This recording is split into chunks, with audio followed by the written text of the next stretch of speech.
नमस्कार मैत्रिणींनो, मी अश्विनी. मराठवाडा किचन या यूट्यूब चॅनलमध्ये तुमचं मनापासून स्वागत आहे. आज आपण बनवत आहोत खुसखुशीत आणि कुरकुरीत अशी मासवडी. ही रेसिपी बनवायला अगदी सोपी आहे. तर इथे बघा, आता मासवडी बनवण्यासाठी आपल्याला सगळ्यात अगोदर त्यासाठी लागणारं सारण बनवून घ्यायचं आहे. त्यासाठी इथं मी एक डिश घेतलेली आहे आणि त्या वाटीमध्ये भाजलेले 1 वाटी खोबरे टाकलेले आहेत. त्यामध्येच भाजलेले 1 वाटी तीळ टाकलेले आहेत. तुम्ही जर 1 वाटी खोबरे घेतले तर त्यामध्ये 1 वाटीच तीळ टाका. अर्धी वाटी इथं मी भाजून खसखस घेतलेली आहे. हे तिन्ही पण साहित्य आपण भाजून घेतलेलं आहे. आता यामध्ये आपल्याला अद्रक, लसूण, हिरवी मिरची, कोथिंबीर, ओवा आणि जिरा पावडर याचं मस्त असं वाटण टाकून घ्यायचं आहे. कोथिंबीर टाकून घेतलेली आहे भरपूर. पाव चमचा टाकून घेतलेली आहे हळद. 2 चमचे टाकून घेतलेला आहे गरम मसाला. त्यामध्ये 1 चमचा इथं आपण काळा मसाला टाकून घेतलेला आहे. लाल मिरची पावडर इथं आपण 1 चमचा टाकून घेतलेली आहे. आणि त्यामध्येच आपण इथं मॅगी मसाला 1 चमचा टाकून घेतलेला आहे. आणि इथं आपण धने पावडर 1 चमचा टाकून घेतलेली आहे.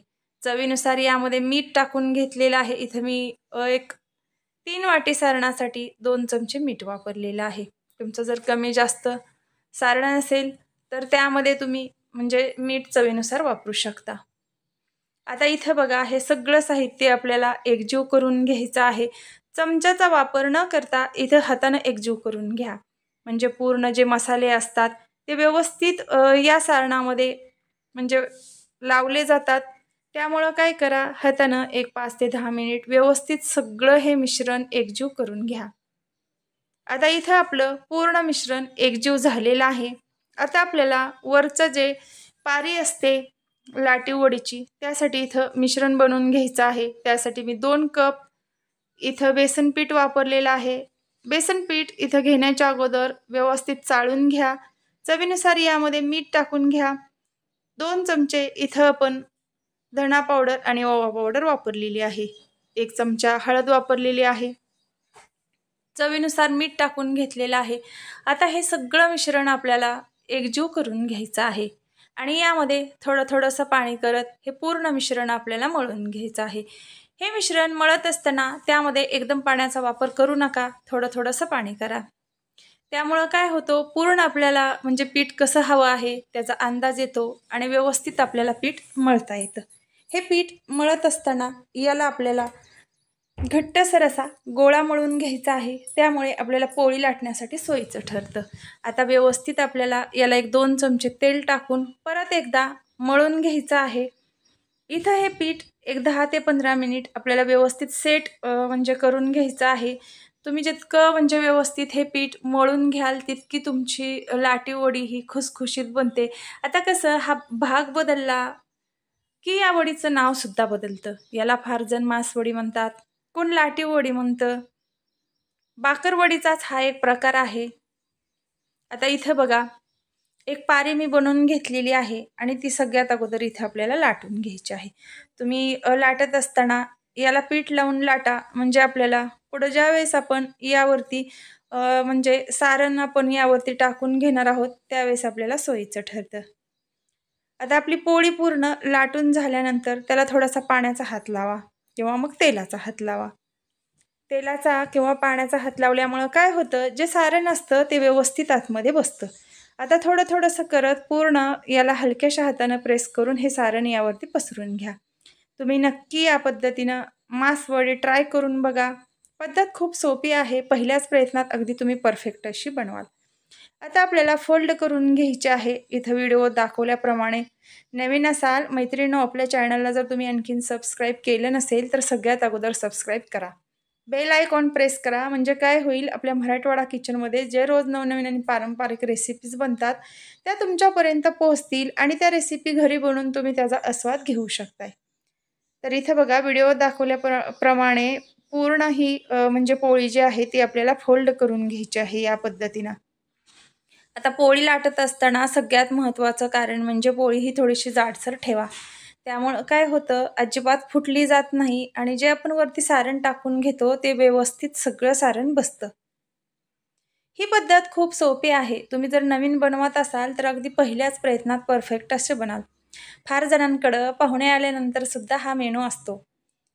पण काही जणींना हा किचकट वाटतो. पण आपल्या मराठवाडा किचनमधल्या रेसिपीज खूप सोप्या असतात. तुम्ही नवीन जरी शिकणारे असाल तर पहिल्याच प्रयत्नात अगदी परफेक्ट बनवाल अशा असतात. आणि नेहमीच आपण रेसिपीज कमी साहित्यात आणि कमी वेळात दाखवण्याचा प्रयत्न करत असतो. तर इथं बघा या पद्धतीनं आता आपल्याला एका पॅच्युल्याच्या साहाय्यानं व्यवस्थित या कट करून घ्यायच्या आहेत वड्या.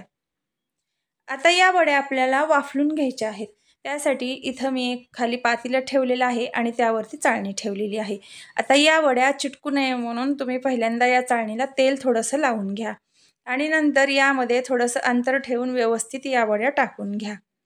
मैत्रिणींनो, तुम्ही मराठवाडा किचनच्या पद्धतीनं जर ही मासवडी बनवली तर तुमची सुद्धा मासवडी मराठवाडा किचनच्या पद्धतीनेच खमंग आणि खुसखुशीत बनेल. आता इथं 10 मिनिट एक वड्या मी हाय फ्लेमवरती वाफलून घेतलेल्या आहेत.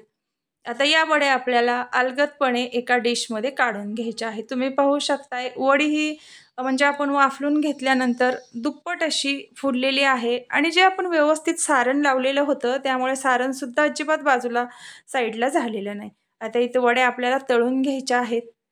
तुमच्या आवडीनुसार तुम्ही या वड्या रस्सा भाजीमध्ये सुद्धा खाऊ शकता किंवा वाफलून घेतलेल्या नुसत्या सुद्धा खाऊ शकता. कुरकुरीत जर तुम्ही खुसखुशीत ही वडी तळून घेतली तर 8 ते 10 दिवस आरामात टिकते. आता आपल्याला मंद आचेवर व्यवस्थित ही वडी तळून घ्यायची आहे. तुम्ही मंद आचेवर तळून घेतल्यामुळे काय होईल, कुरकुरीत आणि खुसखुशीत बनेल. ही खाण्यासाठी अतिशय टेस्ट अशी लागते. तर इथं बघा एक 10 मिनिट मी व्यवस्थित कुरकुरीत अशा वड्या तळून घेतलेल्या आहेत. मैत्रिणींनो, आपल्या मराठवाड्याला मधल्या किचनमधल्या रेसिपीज तुम्हाला पाहायला कशा वाटतात ते सुद्धा तुम्ही आपल्याला कमेंट करून सांगू शकता.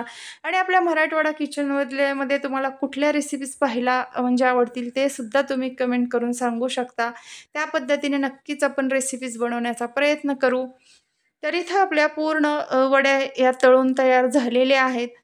तर कलरसुद्धा अतिशय छान असा याला आलेला आहे आणि जे सारण होतं ते सुद्धा अजिबात बाहेर म्हणजे आलेलं नाही.